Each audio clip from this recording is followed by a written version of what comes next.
Hello बच्चों, आप कैसे हैं। उम्मीद करता हूं कि आप अच्छे होंगे। और क्लास 10th का जो पहला चैप्टर है उसके अंदर जो प्रश्न आए हैं उसको पहले हम सॉल्व कर लेते हैं, फिर उसके बाद इसकी जो अभ्यास प्रश्नावली है उसको सॉल्व करेंगे। तो देखिए, सबसे पहला प्रश्न उसने क्या दिया है। सबसे पहला प्रश्न है हमारे पास कि वायु में जलाने से पहले मैग्नीशियम रिबन को साफ क्यों किया जाता है। तो जो मैग्नीशियम का रिबन होता है उसको साफ क्यों करते हैं। अगर उसको हम वायु की उपस्थिति में उसको जलाएंगे, यानी कि हम खुले में जलाएं उसको, तो उसको हम साफ क्यों करते हैं वो पूछ रहा है। तो हम मैग्नीशियम रिबन को साफ क्यों करते हैं। मैग्नीशियम रिबन को वायु में जलाने से पहले साफ इसलिए किया जाता है ताकि उसकी सतह पर जमी मैग्नीशियम ऑक्साइड यानी कि MgO की सुरक्षात्मक परत व रिबन पर जमी धूल मिट्टी को हटाया जा सके, जिससे शुद्ध मैग्नीशियम आसानी से वायु की उपस्थिति में जल सके। यानी कि जब रिबन के ऊपर जो उसकी मैग्नीशियम ऑक्साइड की जो परत है, यानी कि जब मैग्नीशियम रिबन ने वायु में उपस्थित ऑक्सीजन से क्रिया करके अपने ऊपर क्या बना ली, एक लेयर बना ली है, एक परत बना ली है।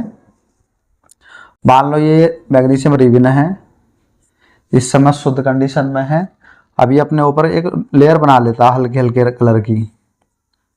तो जब तक हम इसको सही से साफ नहीं करेंगे तो ये आसानी से जलेगा नहीं, और इसके ऊपर धूल मिट्टी के कण भी जमा हो जाते हैं। तो उसको हम साफ करते हैं जिससे कि मैग्नीशियम ऑक्साइड की परत क्या है, हट जाए ऊपरी परत, और जो हमें चमकदार मैग्नीशियम रिबन प्राप्त हो सके, जिससे कि हम वायु में आसानी से जला सकें। तो इसलिए इसको साफ किया जाता है जिससे कि वायु की उपस्थिति में आसानी से जल सके और इसके ऊपर की मैग्नीशियम ऑक्साइड की परत और धूल मिट्टी के कण हट सकें। तो देखिए, आइए अब नेक्स्ट प्रश्न क्या है। वो कहता है निम्नलिखित रासायनिक अभिक्रियाओं के लिए संतुलित समीकरण लिखिए। पहली अभिक्रिया क्या है, हाइड्रोजन क्लोरीन के साथ अभिक्रिया करती है और क्या बनाती है, हाइड्रोजन क्लोराइड बनाती है। तो हमें इसकी क्या लिखनी है, संतुलित अभिक्रिया लिखनी है। तो सबसे पहले देखो, हाइड्रोजन को हम किससे लिखते हैं, H2 से, प्लस क्लोरीन को किससे लिखते हैं, Cl2 से। दोनों गैसें हैं तो इसको अणु फॉर्म में लिया जाता है गैसों को। उसके बाद क्या बना, हाइड्रोजन क्लोराइड यानी कि HCl। अब देखो ये कौन सी कंडीशन में हो सकती है। इस समय जो हाइड्रोजन गैस और क्लोरीन गैस है यह गैसीय अवस्था में होंगी, और इनके द्वारा बनने वाला जो उत्पाद है HCl भी गैसीय अवस्था में ही होगा। यह इनकी सामान्य अवस्था होती है, लेकिन यदि हम हाइड्रोजन और क्लोरीन को लिक्विड अवस्था में लेंगे तो बनने वाला HCl भी लिक्विड अवस्था में ही होगा, और इस दो की इस Cl में भी मल्टीप्लाई होगी, यानी कि क्लोरीन में भी मल्टीप्लाई होगी। तो इसका मतलब यह है कि दो ही हाइड्रोजन हो गई और दो ही क्लोरीन हो गई, और यहाँ पर कितनी है, दो ही हाइड्रोजन है और दो ही क्लोरीन है। इसलिए ये जो अभिक्रिया है हमारे पास संतुलित हो गई है, यानी कि HCl बन गया है। और कैसा बनेगा, जलीय विलयन, लिक्विड फॉर्म में बनेगा, जलीय विलयन में बनेगा। इसी तरीके से अब हमारे पास दूसरी है barium chloride aluminium sulphate. Barium chloride aluminium sulphate के साथ अभिक्रिया कर रहा है और क्या बना रहा है, barium sulphate plus aluminium chloride बना रहा है। देखो अब एक चीज का ध्यान रखो, इधर कितने अभिकारक हैं, दो हैं, एक और एक, दो अभिकारक मिलकर एकल उत्पाद का निर्माण कर रहे हैं। तो इसका मतलब क्या है, ये कौन सी अभिक्रिया कहलाएगी, संयोजन अभिक्रिया कहलाएगी, क्योंकि संयोग हो रहा है इसमें। दो अभिकारक मिलकर एक उत्पाद का निर्माण करते हैं तो संयोग हो गया, तो एकल बन गए, इसलिए ये संयोजन अभिक्रिया हो गई। अब नीचे की देखो अभिक्रिया दिखाते हैं कौन सी है। तो बेरियम क्लोराइड यानी कि BaCl2, बेरियम क्लोराइड का रासायनिक सूत्र है प्लस एल्यूमिनियम सल्फेट Al2SO4 का होल थ्राइज, यानी कि इसकी संयोजकता कितनी होती है, 3 होती है इसकी वैलेंसी, और इसकी वैलेंसी कितनी होती है, 2 होती है। ये कौन सी कंडीशन में होगा, एक्वा, और ये भी एक्वा ही कंडीशन में होगा। AQ, इसको बनाते हैं हम AQ। तो देखो जो इसका बेरियम है वो कहाँ पहुंच जाएगा, सल्फेट के पास चला जाएगा। तो क्या बन जाएगा, बेरियम सल्फेट। उसने क्या रखा है, क्या बनेगा, बेरियम सल्फेट SO4 प्लस इसका क्लोरीन किसके पास चला जाएगा, एल्यूमिनियम के पास। तो क्या बन जाएगा, AlCl3। तो क्या बन गया, बेरियम सल्फेट और एल्यूमिनियम क्लोराइड बन गया है। तो देखो इसका बेरियम इसके सल्फेट के साथ चला गया, यानी कि आयनों की अदला बदली हो गई। इसका आयन इसके पास चला गया और इसका धनायन इसके ऋणायन के पास और इसका ऋणायन इसके धनायन के पास चला गया। जब आयनों का आदान प्रदान होता है तो उसको हम क्या कहते हैं, द्विविस्थापन अभिक्रिया कहते हैं। जब आयनों का आदान प्रदान हो, तो इसमें आयनों का आदान प्रदान हो रहा है, यह अभिक्रिया किसका उदाहरण है, द्विविस्थापन अभिक्रिया का उदाहरण है। अब इसको हम संतुष्ट करते हैं। तो देखो उससे पहले हम इसकी स्थिति लिख लेते हैं। ये क्या है, सॉलिड फॉर्म में आएगा। बेरियम सल्फेट क्या होता है, श्वेत अविक्षेप बन जाता है। और एल्यूमिनियम क्लोराइड एक्वा कंडीशन में ही होगा, यानी कि ये लिक्विड फॉर्म में होगा, जलीय विलयन में, और ये उसमें ना घुलने वाला पदार्थ होगा। तो हम सबसे पहले क्या काम करते हैं, इनको संतुलित कर लेते हैं। देखो बेरियम क्लोराइड इधर 1 है, इधर बेरियम क्लोराइड 1 है, यानी कि ये तो संतुलित है। क्लोरीन इधर 2 है, क्लोरीन इधर 3 है, यानी कि हमें इसको इसके बराबर करने के लिए क्या करना पड़ेगा, इधर हम 3 से अगर मल्टीप्लाई कर देते हैं तो 3 दूनी 6 हो जाएगा, और ये भी इधर से हम इधर 2 से मल्टीप्लाई कर दें तो ये कितना हो जाएगा, 6 हो जाएगा, यानी कि ये तो बराबर हो जाएगा इस तरीके से। तो हम क्या काम करते हैं, इधर 3 से मल्टीप्लाई कर दें और इधर 2 से मल्टीप्लाई कर देते हैं। तो 3 दूनी 6 और 2 तिया 6, तो 6 क्लोरीन हो गया दोनों तरफ। और इधर बेरियम क्लोराइड कितना हो गया, सॉरी बेरियम कितना हो गया, 3। इधर बेरियम कितना है, 1 है, तो हम इधर भी मल्टीप्लाई कर दें फिर 3 से। तो क्या आ जाएगा, बेरियम भी 3 हो गया। अब इधर आ जाते हैं, एल्यूमिनियम कितना है, 2 है, इधर एल्यूमिनियम कितना है, 2 ही है। और SO4 कितना है, S कितना है, 3। इधर S कितना हो गया, सल्फर 3 हो गया है। और O कितना है, ऑक्सीजन 4 तिया 12, और इधर भी ऑक्सीजन कितना है, 3 चौक 12, यानी कि बराबर हो गए हैं सारे। सभी की बैलेंसी क्या हो गई है, बराबर हो गई है, परमाणु बराबर हो गए हैं। तो ये संतुलित समीकरण कहलाएगी और किसका उदाहरण है, द्विविस्थापन अभिक्रिया का उदाहरण है। अब हम नेक्स्ट लेकर चलते हैं, क्या है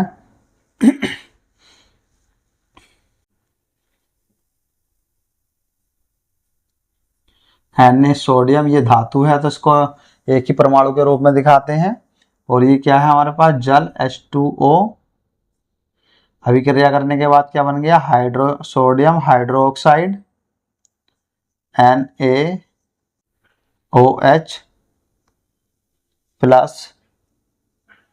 प्लस क्या बना, हाइड्रोजन गैस इसने बाहर निकाल दी है। और ये सफेद अविक्षेप है तो इसको तीर से नीचे की ओर दिखाएंगे। तो देखो हमारे पास ये सोडियम है, सॉलिड कंडीशन में है, यानी कि ठोस है। जल लिक्विड कंडीशन में है, तरल है। इसने इससे अभिक्रिया करी, क्या बना, NaOH का सॉल्यूशन बनेगा, यानी कि एक्वा बन जाएगा, और हाइड्रोजन गैस बाहर निकल जाएगी। तो देखो यहाँ पर सोडियम 1 है, इधर सोडियम 1 है, बराबर है। इधर हाइड्रोजन 2 है, इधर हाइड्रोजन कितनी है, 2 और 1 3 है, 3 हाइड्रोजन हो रही है। 3 को बैलेंस 2 से करेंगे तो इसका मतलब क्या है, इधर तो को 3 से मल्टीप्लाई करना पड़ेगा, 3 दूनी 6 और 2 तिया 6, जो दोनों के पहाड़े में आ जाए तो उसी से हम मल्टीप्लाई कर देंगे। तो इधर कितने से करेंगे, 3 से, 3 दूनी 6, और इधर कितने से करेंगे, 2 से। अब 2 से करेंगे कहाँ पर, ये तो 6 हो गया। इधर हाइड्रोजन कितनी हो रही है, 3 हो रही है। तो देखते हैं कि 3 से बाद बन जाएगी क्या, नहीं तो 3 से करेंगे, नहीं तो फिर 2 से भी कर लेंगे। तो देखो हम इधर क्या काम करें, पहले देखो इधर ऑक्सीजन हमारे पास 1 है, इधर ऑक्सीजन 1 है, ये तो बराबर है हाइड्रोजन का ही। इधर हाइड्रोजन 3 है और इधर हाइड्रोजन कितनी है, 2 है। तो हम क्या काम करें, इधर अगर हम 2 से मल्टीप्लाई कर देते हैं सबसे छोटे नंबर से, तो हाइड्रोजन कितनी हो गई, 4 हो गई। इधर 2 से मल्टीप्लाई कर देंगे तो कितनी हो गई, हाइड्रोजन 2 और 2 4 और 2 2 और 2 4 हाइड्रोजन हो गई है। ऑक्सीजन कितनी हो गई, 2 2 की मल्टीप्लाई O में होगी तो 2 ही हो जाएगी। और इधर भी ऑक्सीजन कितनी है हमारे पास, 2 ही है। और सोडियम कितना है, 1 है, सॉरी सोडियम इधर 2 है, तो इधर भी हम 2 से मल्टीप्लाई कर देंगे तो सोडियम भी कितना हो जाएगा, 2 ही हो जाएगा। क्योंकि सबसे छोटे नंबर से मल्टीप्लाई करके देखते हैं कि उससे बैलेंसिंग संतुष्ट हो रही है या नहीं, और अगर नहीं हो रही है तो फिर हम बड़े नंबर से मल्टीप्लाई करके देखेंगे। तो ये क्या है, हमारे पास संतुलित समीकरण हो गई है। ये तीनों की इसकी समीकरण संतुलित समीकरण ये है, और इसकी संतुलित समीकरण ये है, और इसकी संतुलित समीकरण ये है। तो ये प्रश्न तो कंप्लीट हो गया है। अब नेक्स्ट प्रश्न देखते हैं क्या है। तो बच्चों अगला प्रश्न है प्रश्न नंबर 3। उसमें क्या कहता है, वो कहता है निम्न अभिक्रियाओं के लिए उनकी अवस्था के संकेतों के साथ उनकी संतुलित रासायनिक समीकरण लिखिए। जो ये अभिक्रियाएं दी हैं तो इनकी अभिक्रियाओं की समीकरण लिखनी है और उनकी अवस्थाएं लिखनी है और उसको संतुलित समीकरण करके दिखाना है। तो देखो वो कहता है, पहले उसमें कह रखा है जल में बेरियम क्लोराइड तथा सोडियम सल्फेट के विलयन अभिक्रिया करके सोडियम क्लोराइड का विलयन तथा बेरियम सल्फेट का अघुलनशील अवक्षेप बनाते हैं। तो देखो बेरियम क्लोराइड का हमें सूत्र मालूम होना चाहिए, क्या होता है, BaCl2, और ये कैसी कंडीशन में है, जलीय विलयन है, तो यानी कि AQ, यानी कि एक्वा है, विलयन है, प्लस दूसरा क्या है, सोडियम सल्फेट यानी कि Na2SO4, ये सोडियम सल्फेट है। तो क्या बना, अभिक्रिया होने के बाद सोडियम क्लोराइड यानी कि NaCl बना, सोडियम क्लोराइड का विलयन तथा बेरियम सल्फेट बनता है, तो प्लस बेरियम सल्फेट का सूत्र क्या होता है, BaSO4। वो कहता है अघुलनशील अवक्षेप बनता है। तो अघुलनशील का मतलब क्या है, ये नीचे की ओर बैठ जाएगा और कैसी कंडीशन है, सॉलिड है। अघुलनशील है तो इसका मतलब क्या है, सॉलिड है। NaCl को तुम जानते हो क्या है, ये नमक का फॉर्मूला है। तो ये कैसा होता है, जलीय विलयन में एक्वा होता है, मतलब घुला हुआ रहता है। विलयन AQ का मतलब है घुला हुआ विलयन, जो घुल जाए विलयन में। तो ये भी एक्वा कंडीशन में है, ये भी एक्वा कंडीशन में है, यानी कि जलीय विलयन है, ये भी जलीय विलयन है, घुले हुए हैं ये विलयन में। जब इस विलयन को हमने इसके अंदर डाला तो क्या बना, हमारा NaCl बना और बेरियम सल्फेट बना, अघुलनशील अवक्षेप बनता है। तो देखो अब हमें इसको संतुलित करनी है। ये समीकरण तो हमने लिख दी है, वो कहता है कि समीकरण लिखो, उसको संतुलित करके दिखाना, अवस्थाएं दिखानी है, तो हमने अवस्थाएं लिख दी। अब इसको संतुलित करके दिखाना है, तो संतुलित करके कैसे दिखाएंगे, देखो इधर बेरियम 1 है, इधर बेरियम 1 है, संतुलित है ये। उसके बाद Cl2 2 है, इधर Cl2 1 है, तो हम इधर 2 से मल्टीप्लाई कर दें तो 2 हो जाएंगी Cl। इधर Na2 कितना, 2 है, Na सोडियम, इधर Na 2 है, यानी कि सोडियम 2 है। और S कितना है, 1 है, इधर S कितना है, 1 है, सल्फर। ऑक्सीजन 4 है, ऑक्सीजन 4 है, इसका मतलब क्या है, ये संतुलित समीकरण हो गई। इसी तरीके से नीचे हमें दिया है, क्या कहता है, सोडियम हाइड्रोक्साइड का विलयन जल में, यानी कि जल में घुला हुआ है हाइड्रोक्साइड। सोडियम हाइड्रोक्साइड क्या है, जल में घुला हुआ है। और हाइड्रोक्लोरिक अम्ल के विलयन, यानी कि जल में हाइड्रोक्लोरिक अम्ल को भी घोल दिया गया है, उसको तनु बना लिया गया है, पतला बना लिया गया है। तनु का मतलब होता है पतला विलयन से अभिक्रिया करके सोडियम क्लोराइड का विलयन तथा जल बनाते हैं।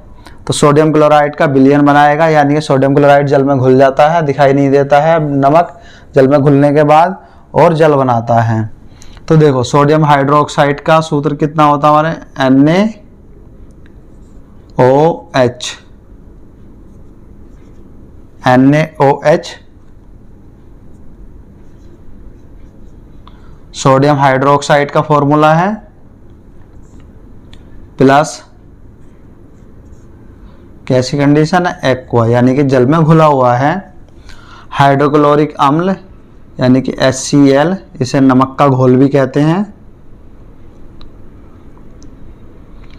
तो ये कैसी कंडीशन में, ये भी एक्यू कंडीशन में है, जलीय विलयन है।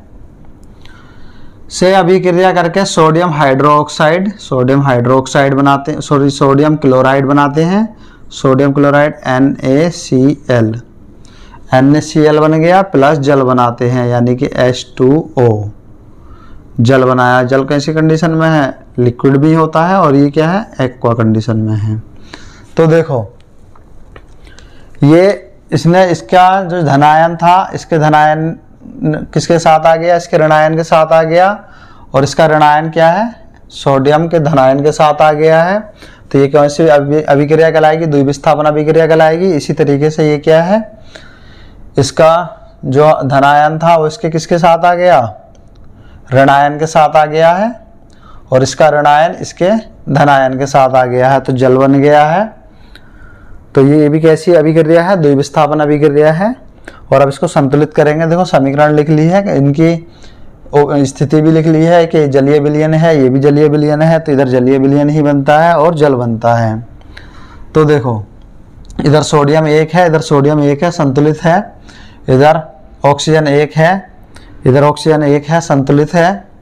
इधर हाइड्रोजन 1 और 1 2 है, इधर हाइड्रोजन 2 है, संतुलित है। इधर क्लोरीन 1 है, इधर भी क्लोरीन 1 ही है। तो ये तो ऑलरेडी संतुलित है। और इनकी ये हमने स्थितियां लिख दी है, किस किस स्थिति में है, ये जलीय विलयन में है या ठोस स्थिति में है, कैसी स्थिति में है। तो ये प्रश्न हमारे पास कंप्लीट हो गया है। अब हम प्रश्न नंबर 4 देखते हैं।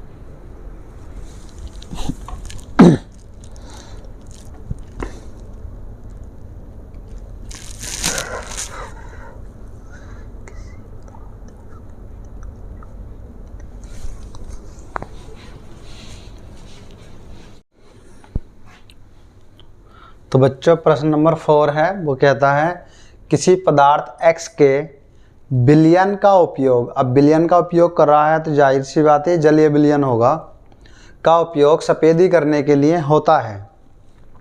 पदार्थ X का नाम व रासायनिक सूत्र लिखिए। और प्रश्न नंबर 2 में क्या कहता है, ऊपर एक प्रश्न 1 में लिखे पदार्थ X की जल के साथ अभिक्रिया लिखिए।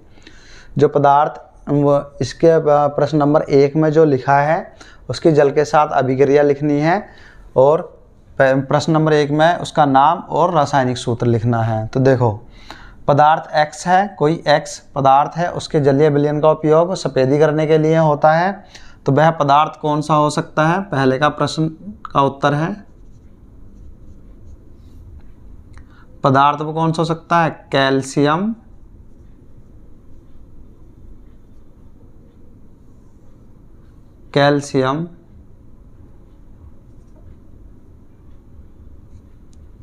ऑक्साइड। अब ये कैल्शियम ऑक्साइड क्यों है, कैल्शियम हाइड्रोक्साइड क्यों नहीं है, क्योंकि कैल्शियम ऑक्साइड के ही जलीय विलयन का उपयोग करते हैं, यानी कि कैल्शियम हाइड्रोक्साइड का उपयोग करते हैं सफेदी करने के लिए। तो कैल्शियम ऑक्साइड का जलीय विलयन क्या कहलाता है, कैल्शियम हाइड्रोक्साइड कहलाता है, जिसका उपयोग सफेदी करने के लिए होता है। तो वो किसका जलीय विलयन होता है, कैल्शियम हाइड्रोक्साइड, कैल्शियम ऑक्साइड का जलीय विलयन होता है। तो इसका रासायनिक सूत्र क्या है, CaO रासायनिक सूत्र हो गया इसका।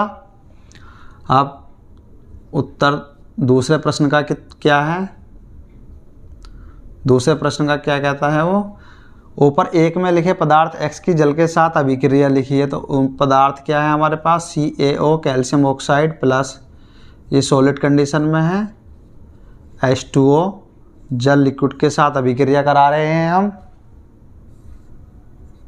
तो क्या बनेगा, CaOH का होल ट्वाइस प्लस क्या निकलेगी, हीट जनरेट होगी यानी कि ऊर्जा निकलेगी, ऊष्मा के रूप में ऊर्जा निकलेगी, हीट जनरेट होगी। इसको क्या लिखेंगे?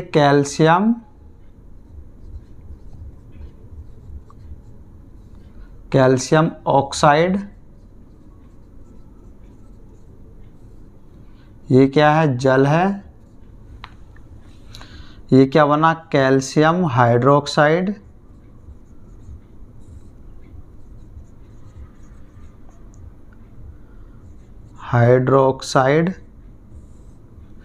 और ऊर्जा, हीट क्या है? ऊर्जा, ऊष्मा।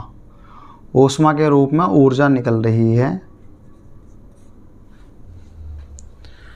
तो देखो, कैल्शियम ऑक्साइड और जल दो पदार्थ हैं, यानी कि दो अभिकारक हैं, और अभिक्रिया करने के बाद क्या बन रहा है? एकल उत्पाद बन रहा है। तो ये कैसी अभिक्रिया कहलाएगी? संयोजन अभिक्रिया कहलाएगी। प्लस साथ में ऊर्जा निकल रही है, तो क्या कहलाएगी? ऊष्माक्षेपी अभिक्रिया कहलाती है। ये ऊष्माक्षेपी अभिक्रिया भी कहलाएगी और संयोजन अभिक्रिया भी कहलाएगी। ठीक है, क्योंकि एक उत्पाद बन रहा है, एकल उत्पाद बनता है तो संयोजन अभिक्रिया, और उसमें साथ में ऊष्मा निकल रही है, यानी कि ऊर्जा निकल रही है, तो ये ऊष्माक्षेपी अभिक्रिया हो गई। क्यों? क्योंकि ऊष्मा भी निकल रही है। जब हम कैल्शियम ऑक्साइड को जल में डालते हैं तो उसके आसपास क्या होती है? हमें गर्म महसूस होता है, उसके आसपास का वातावरण में गर्म महसूस होने लगता है, तो इसलिए उससे पता चलता है कि हीट निकल रही है। तो देखो, इसका ये रासायनिक नाम है और ये इसका रासायनिक सूत्र है, और जल के साथ इसकी अभिक्रिया है। ये प्रश्न यहीं पर कंप्लीट हो जाता है।